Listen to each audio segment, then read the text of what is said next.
Umar sir आ गया sir, आप please easy sir पहले तो ये जो आज ये आपने इनॉग्रेट किया, फाउंडेशन सॉरी, इसका कितना फायदा होगा?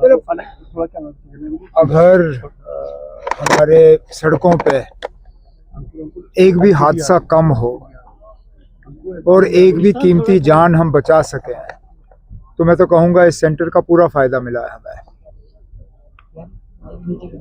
रोड एक्सीडेंट्स के वजह से बहुत सारे लोग अपनी कीमती जानें गंवा देते हैं और अक्सर बेशतर आपने देखा होगा जब एक्सीडेंट हो जाते हैं तो शिकायत ये आती है कि वो गाड़ी इस लायक ही नहीं थी कि वो गाड़ी सड़क पे हो।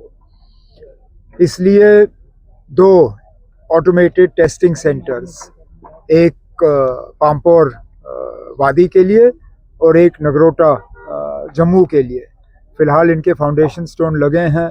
प्राइवेट पार्टी के साथ जो है एक पीपीपी मॉडल पे ये दोनों किए जा रहे हैं और उम्मीद की जाती है कि 6 महीने के अंदर अंदर ये दोनों काम करना शुरू कर जाएंगी।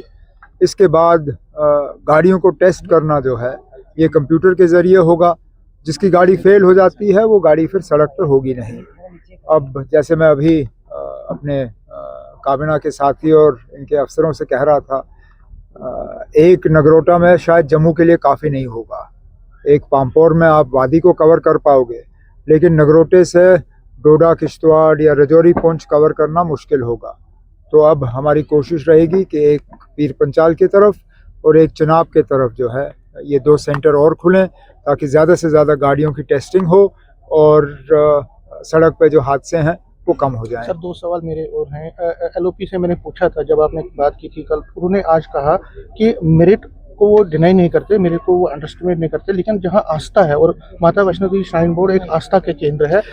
आस्था की बात ठीक है, तो जब मेडिकल कॉलेज आप बना रहे थे इसको माइनॉरिटी इंस्टीट्यूट का दर्जा देना था ना, फिर क्यों नहीं दिया? देना था ना, आपने नहीं दिया। सिर्फ नीट पे जो है और एंट्रेंस टेस्ट के बुनियाद पे जो है एडमिशन की जाती हैं, मजहब देख के एडमिशन नहीं होता। अब अगर आप चाहते हो कि इसमें मुसलमान ना पढ़ें, ठीक है ना, अब नहीं पढ़ेंगे हम, आप करिए इसको माइनॉरिटी इंस्टीट्यूट जो है इसको डिक्लेयर करिए। इसमें जो एक सिख सरदार कम्युनिटी का एक बच्चा है शायद और बाकी जो मुस्लिम स्टूडेंट्स हैं वो हट जाएंगे, इससे कहीं और एडमिशन हासिल करेंगे। इन्होंने मेरिट पे हासिल किया ना एडमिशन, इनकी एडमिशन कहीं और कराइए। लेकिन कल को जब आप फिर मुसलमानों के खिलाफ उंगली उठाते हो, कहते हो कि ना ये कम्यूनल हो गए हैं, ये सेक्टेरियन हो गए हैं, ये जो हैं ये दूसरों को बर्दाश्त नहीं करते, तो ये याद करिएगा जब आप इनके बच्चों को बर्दाश्त नहीं करोगे तो कल को फिर जब कुछ हो जाता है फिर आप पूरी कौम को कसूरवार मत ठहराइए इसके लिए। जब वो क्या नाम है, वो फरीदाबाद की यूनिवर्सिटी में बच्चों ने एडमिशन हासिल किया तो क्या पूछा इन्होंने कि ऐसी जगहों में ये जाते क्यों हैं, इन जगहों में ये जाते क्यों हैं जहाँ पे ये रेडिकलाइज हो जाते हैं। जब माता वैष्णो देवी जैसे मेडिकल कॉलेज में बच्चे जाने के लिए तैयार हैं, उन्हें कोई इस बात की मतलब कोई परेशानी नहीं है कि वो नाम माता वैष्णो देवी का है या उस संस्था से पैसा लगता है, वो तालीम से उनका मतलब है, वो चाहते हैं डॉक्टर बनना। अब आप उनका मजहब देख के उनको एडमिशन डिनाई करना चाहते हो, कल को फिर वो अगर किसी और इंस्टीट्यूशन में चले जाएं जहाँ पे फिर वो रेडिकलाइज हो जाएं, इसके लिए फिर कौन सुनील शर्मा साहब कहेंगे कि वो कसूरवार है।